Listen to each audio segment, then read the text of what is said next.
Hi, I'm James McGuire here at the RSA conference with Theresa Lanowitz, Chief Evangelist with LevelBlue.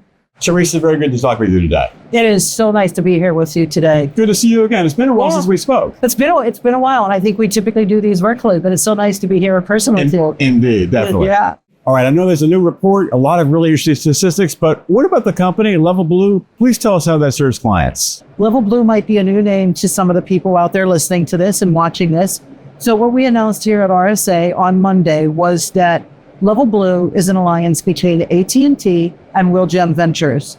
And what LevelBlue offers is it's a strategic extension of your team. And we do that through our consulting services to help you protect your business intelligence. We do that with our managed security services to help you predict your security investments.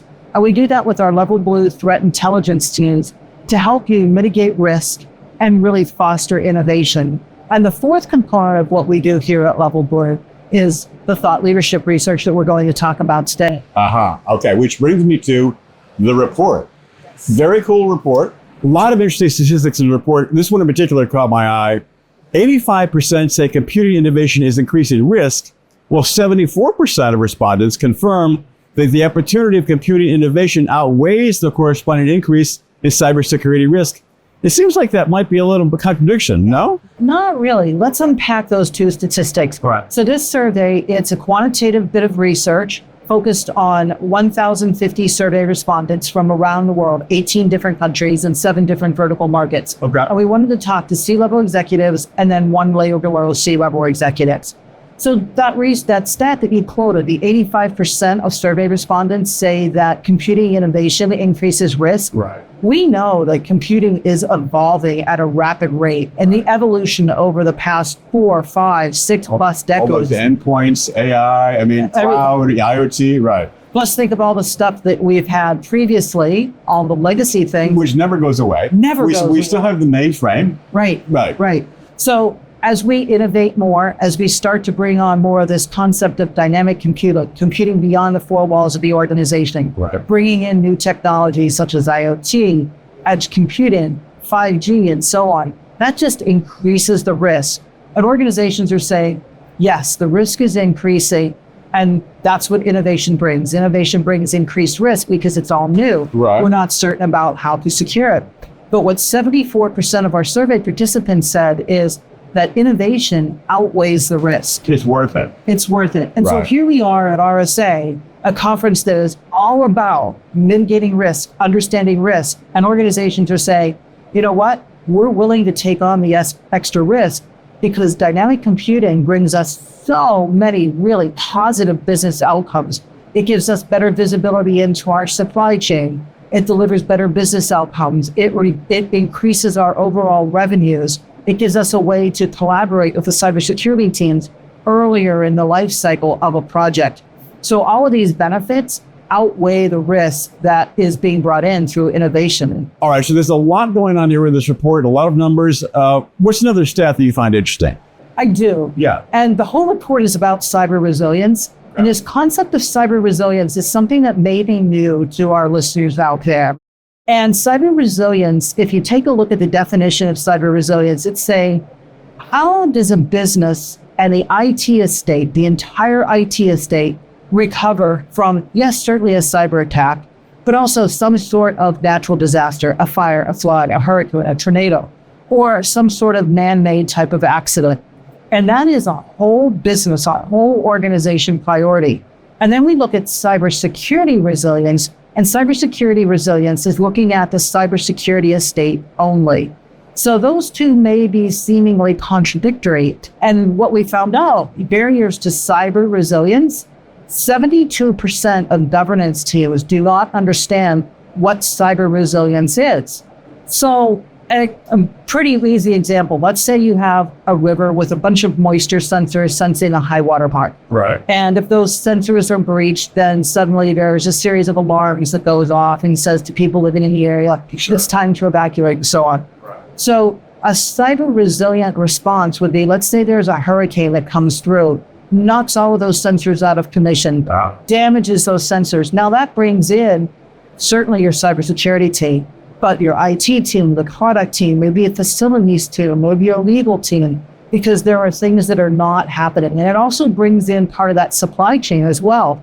So you might be working with state or local governments to say, if this river is breached, then send an alarm out. So you have that whole supply chain that you're working with.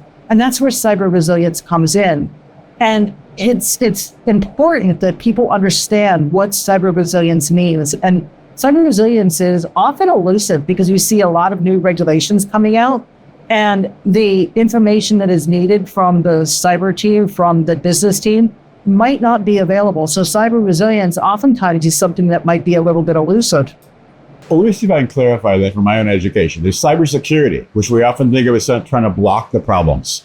Cyber resilience sounds like we know there's a problem. How are we going to handle it in process? Yes, solving the problem. Okay. The more that cybersecurity team can align their goals with the line of business and align their budgets as well, the better off we're going to be from a cyber resilience perspective. But it has to start at the top down. The executives have to understand the benefit of cyber resilience. The governance teams have to understand that, yes, this is something we need to do. We need to bring in all of these stakeholders.